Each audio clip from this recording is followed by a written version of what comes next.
Hello YouTube, it's your boy B3, back with another kicking graphic novel review. Going back to DC for just a sec. I know I said I'd probably do a Marvel today, probably an Avengers book, but I really just wanted to read one of my physical books instead of one of my Kindle books. Today we are doing Super Sons Volume 2, Planet of the Capes. Peter J. Tomasi, Jorge Jimenez, Jose Luis, Carmine Di Gigancio, and Alejandro Sanchez. Fun creative team. I love me some Peter J. Tomasi, by the way. Let me read you the back of the book here. The kids are all fight! What starts as a simple training mission becomes a dimension-spanning adventure for the sons of Superman and Batman. Plus, Superboy teams up with the Teen Titans for the first time in the stunning second volume of Super Sons. Superboy, Jonathan Kent, is excited to have a night out on patrol with Robin, Jamie, and Wayne, at least until he learns that Robin thinks his job is to teach Superboy how to fight crime. But an emergency call from the Teen Titans leads to an encounter with a group of forgotten villains, one of whom bends time itself to make Robin become too old to lead a team called the Teen Titans. And the battle's aftermath leads Robin and Superboy to another dimension, where they must help the last survivors of a decimated world defeat a planet-sized menace.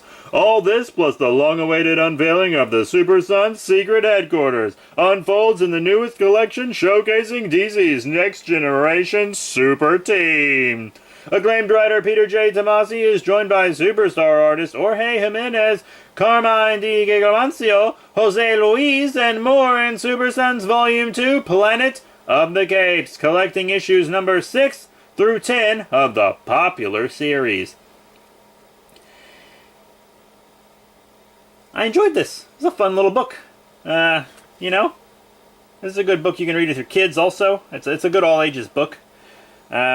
Jonathan Kent, Damian Wayne teaming up. They go out on patrol. They don't do too much, you know. They stop some robbers, get some cats out of trees, help change some tires, tell a jaywalker to stop because he's putting his dog in danger, etc. But then Robin goes off to join the Teen Titans, and the Teen Titans get beat by some clay villains from another dimension. Robin gets turned into an old man by one that can manipulate time, so they go to get Jonathan Kent's help. And at the end of it all, the Titans say, hey, you can join our team anytime you want, even though you're 10, because you kick ass.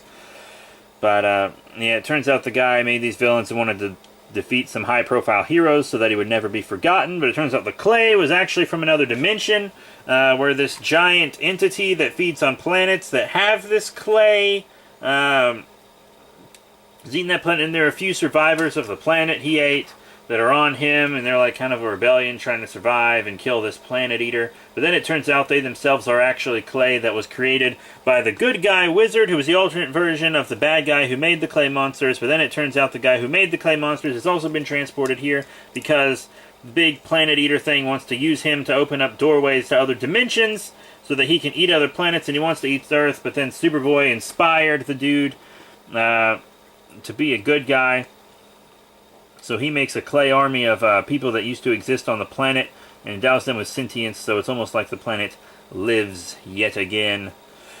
But they're fighting the good fight. But John and Damian got sent back home, and then, of course, Superman and Batman hooked them up with their own headquarters, which is pretty cool. Superboy called it the Fortress of Attitude, which I thought was funny.